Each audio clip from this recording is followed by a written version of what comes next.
자, 오늘은 제가 처음으로 테스트 겸 최초 공개를 한번 해보려고 합니다. 이게 최초 공개하는 방법이 여러 가지가 있는데 제가 간단하게 핸드폰으로 연결을 해서 최초 공개를 한번 해보려고 하니까요. 생방이지만 라이브지만 제가 채팅으로 여러분과 대화를 하도록 하겠습니다. 자, 이 점 조금 양해 부탁드리고요. 영상 시작하도록 하겠습니다. 반갑습니다. 빵식입니다. 자, 여러분, 오늘은 토요일입니다. 자, 날씨는 무지 화창한데 우리들의 마음은 아주 하루하루 타들어갑니다. 자, 그렇다고 이놈의 나라가 그동안 방역을 잘해서 국민들이 이웃 사촌도 못 만나게 해놔가지고 아주 주말에도 날이 이렇게 화창한데도 집구석에 박혀 있어야 하는 지금 실정입니다. 참 안타깝고요. 그런데도 뻔뻔하게 할 말이 많은가 봅니다. 자, 하지만 사람들이 드문 공원 같은 데 나가셔가지고 비타민 D라도 좀 드시고 오시는 게 어떨런지요, 여러분. 자, 건강은 챙겨야 하지 않겠습니까? 자, 지금 대한민국은 코로나 역병과 북괴군의 손에 자국민이 처참하게 살해당하는 그런 수모를 겪고 있습니다. 그런데도 이 정부는 제대로 말 한마디를 못하고 있지 않습니까? 되려 북한을 두둔하고 칭찬하는 그런 인간들만 있을 뿐입니다. 안타깝고 정말 분노가 치밀어 오릅니다. 지금 우리 군에서 밝힌 내용과 북한 측의 해명이 전혀 다른 것으로 알려지고 있습니다. 솔직히 둘 다 믿을 만큼의 신임도 없고요. 믿고 싶지도 않습니다. 자, 어쩌다가 대한민국이 북한이 이 지경까지 나오는데도 불구하고 단호하게 대처를 못하는 그런 지경까지 와 있는지 어이가 없을 뿐입니다. 자, 오늘 조선일보 기사인데요. 어제 청와대가 공개한 북한의 전통문에 담긴 공무원 A씨의 사살, 시신 훼손 정황은 전반적으로 우리 군의 주장과 아주 배치됩니다.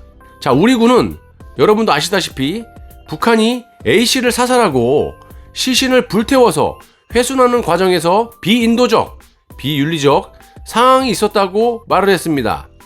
그렇지만 북측의 전통문에 따르면요, 접경 지역에서 정해진 절차를 따랐을 뿐 큰 잘못이 아니란 취지로 주장을 하고 있습니다. 자, 김정은은 전통문을 통해서 대단히 미안하게 생각한다 라고 했는데 이는 국제사회의 지탄을 받을 만한 행동은 없었던 것처럼 그렇게 쓴 내용이라고 볼 수가 있지 않습니까, 여러분?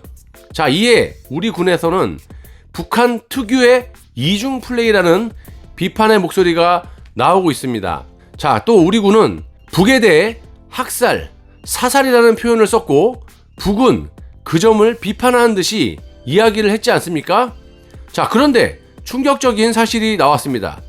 우리 군 측의 내용과는 달리 돌아가신 공무원 A씨를 북측 선박이 6시간이나 무려 6시간이나 넘게 A씨가 타고 온 부유물을 밧줄에 연결해 끌고 다녔고 첫 발견 뒤 한참 후에서 사격을 한 것으로 알려지고 있습니다.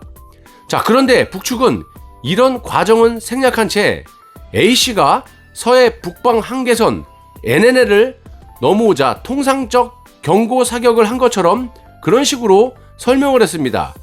자, 북한은 단속 명령에 계속 불응해 더 접근하면서 두 발의 공탄, 그러니까 공포탄을 말하는 거죠.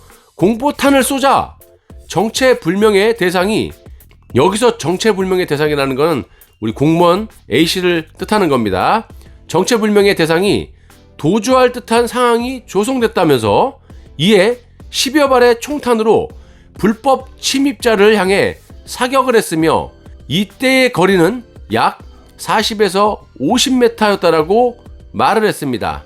자, 그러니까 6시간을 밧줄로 우리 국민을 선박 인근에 묶어놓고 해상 취조한 정황은 전혀 설명하지 않은 채 자신들의 행위가 자위적인 대응이었음을 일방적으로 주장한 그런 내용입니다. 충분히 이것들은 그러고도 남을 종자들 아닙니까? 어떻게 이유불문하고 사람이 사람을 이런 식으로 고문을 하고 잔인하게 죽일 수가 있습니까? 자, 또 우리 국민의 시신을 훼손했다는데 그거에 대해서도 엇갈린 이야기가 나오고 있습니다. 자, 우리 군은 북측이 22일 오후 10시쯤 사살된 공무원 A씨의 시신에 기름을 붓고 불을 붙였으며 그 불이 40분간 관측됐다고 밝혔는데 북한 측은 사격 후 수색하였으나 침입자라고 표현하네요. 자, 공무원 A씨는 부유물에 없었으며 많은 양의 혈흔이 확인됐다 라면서 불법 침입자가 사살된 것으로 판단해 침입자가 타고 있던 부유물은 국가 방역 비상 대책에 따라 해상 현지에서 소각했다 라고 했습니다. 자, 시신이 아닌 부유물을 태웠다는 겁니다. 그리고 여기서 코로나를 핑계를 대고 있죠. 자, 그런데 여기서 말이 안 되는 것이요, 여러분. 구명조끼를 착용했는데 총격에 사람이 물속에 구명조끼만 남겨놓고 쏙 가라앉습니까? 구명조끼 이렇게 입고 총을 딱 맞았는데 그렇게 떠 있거나 이래야 되지. 총을 쐈는데 팔 다 빼고 쏙 이렇게 내려갑니까? 말도 안 되는 소리를 하고 있는 겁니다. 자, 그래서 사람은 물속에 쏙 가라앉고 부유물만 남았다. 이게 상식적으로 말이 된다고 보이십니까, 여러분? 또 부유물을 잡고 탈진한 상태에 빠진 사람이 북한군을 위협할 수 있는 상황입니까?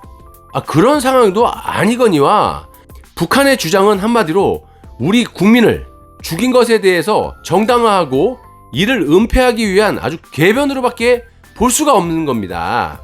우리 군 관계자는 상식적으로 튜브를 하나 태우는데 40분이나 걸리는 게 말이 되느냐라고 말을 하고 있고, 근데 당연하죠, 여러분. 튜브 하나를 태우는데 뭔 놈의 40분씩이나 걸립니까? 그걸 변명이라고 하고 있습니까? 아무튼 하고 있는 짓이 이 정부나 이 북한이나 하는 짓이 매우 흡사합니다. 여기서 단적인 예로 봐도 확연하게 똑같다고 볼 수 있지 않습니까, 여러분? 자, 솔직히 저는요, 양쪽의 말을 들어보면 둘 다 믿음이 안 갑니다. 도대체가 자기들의 한 말들이 전혀 일관성이 없고요. 이랬다 저랬다 지들 상황에 맞게끔 진짜 호떡 뒤집듯이 홀딱홀딱 뒤집는 이 행태에 아주 소름이 끼칩니다. 귀에 걸면 귀걸이, 코에 걸면 코걸이, 이런 거 아니겠어요? 자, 그리고 김정은이 사과를 했다고 하는데 이것도 말이 안 된다고 생각합니다. 김정은이 어디에 사과라고 했습니까, 여러분? 자, 미안하다고도 아니고 미안하게 생각한다 라고 했지 언제 사과를 했어요? 그것도 사건 발생이 되고 대한민국의 국민 여론이 매우 악화가 되고 이에 정부와 군이 강력 북한을 규탄을 하자 통지문에 이딴 글을 쓴 겁니다. 그런데 이걸 가지고 서훈이라는 이 인간은 북측 통지문에 우리 국민에 대한 사과와 유감 표명, 재발 방지 내용이 있다고 이런 식으로 얘기를 하고 앉아 있어요. 그런 게 어딨니? 한번 보여줘봐. 국민들이 신문 기사, 통지문을 다 읽어보셨을 겁니다. 거기에 어디 사과라고 써 있어. 미안하다도 아니고 미안하게 생각한다. 이렇게 돼 있지 않습니까? 이런 인간이 국가안보실장이요? 국가의 안보를 담당한다? 자, 그 이전에 이 인간은 국정원장까지 하면서 김여정이 왔을 때 어떻게 했습니까? 적국의 수계를 잡아들이지는 못할 망정 수발을 들고 자빠진 놈이에요. 간첩을 잡아야 할 기관이 국정원인데 간첩을 호위를 했습니다. 자, 간첩 수발 들라고 국민의 세금이 뼈 빠지게 일해서 납부한 그 세금이 1년에 1조를 넘게 국정원에서 쓰고 있어요. 이런 자가 한술 더 떠서 국가의 안보실장을 맡고 있습니다. 당연히 문재인이 임명한 자죠. 여러분, 이 인간뿐이겠습니까? 각 기관장들을 한번 쭉 보십시오. 장관, 차관 뭐 등등 하나같이 제대로 된 인간을 배치를 했나 한번 보시란 얘기입니다. 나라가 잘 되는 것이 이상한 겁니다. 역대급으로 24명이나 지 마음대로 국회도 무시하고 임명을 한 자들이 국정을 이렇게 운영을 하고 있습니다. 나라 꼴이 잘 되는 게 정말 이상한 거고요. 한마디로 다시 한번 요약을 하자면 북한 측과 우리 군, 정부 쪽의 내용이 전혀 상반되고 틀리다. 오늘의 핵심은 북한 측이 이 통지문에서 밝힌 거하고 틀리게 이 부분은 쏙 빼고 이야기를 했다는 겁니다. 국제사회에 대한 변명식의 통지문이라고 저는 볼 수 있고요. 대한민국의 국민, 공무원 A씨를 북측 선박이 무려 6시간이나 넘게 A씨가 타고 온 부유물을 밧줄에 연결해 끌고 다녔고, 첫 발견 뒤 한참 후에야 사격을 한 것으로 우리 군은 이야기하고 있고요. 북측의 내용은 이 과정은 쫙 생략을 한 채 나머지 지들 변명거리만 줄줄줄 얘기했다는 겁니다. 다시 한번 말씀드리면 6시간을 대한민국 국민 공무원 A씨를 밧줄로 선박 인근에 묶어놓고 해상 취조한 정황은 전혀 설명하지 않은 채 자신들의 행위가 자위권적 대응이었음을 일방적으로 주장한 그런 통지문이라고 할 수 있습니다. 그리고 이 서훈 국가안보실장이 말하는 건 이 김정은이 통지문을 사과, 유감 표명, 재발 방지 내용이라고 이렇게 국민을 호도하고 또 북한 편을 들고 앉아 있는데요. 이런 인간이 대한민국의 안보실장입니다. 서훈이고요. 내용을 자세히 보시게 되면 사과라는 글은 없습니다. 명확하게 미안하게 생각한다. 요 글을 가지고 사과, 유감 표명, 재발 방지 이런 식으로 국민을 호도했다는, 속였다는 그런 내용의 영상입니다. 오늘은 여러분들 끝까지 우리가 분노를 해야 됩니다. 이 양측의 말 다 똑같은 인간들이라 둘 다 믿을 수가 없습니다. 우리가 확실한 해명과 팩트가 나올 때까지 분노하고 투쟁을 끊어서는 안 될 것으로 생각합니다. 저 역시 열심히 투쟁하도록 하겠습니다. 자, 오늘 즐거운 주말 잘 보내시고요. 다음 영상 때 뵙도록 하겠습니다. 시청해주셔서 대단히 감사합니다.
Cause you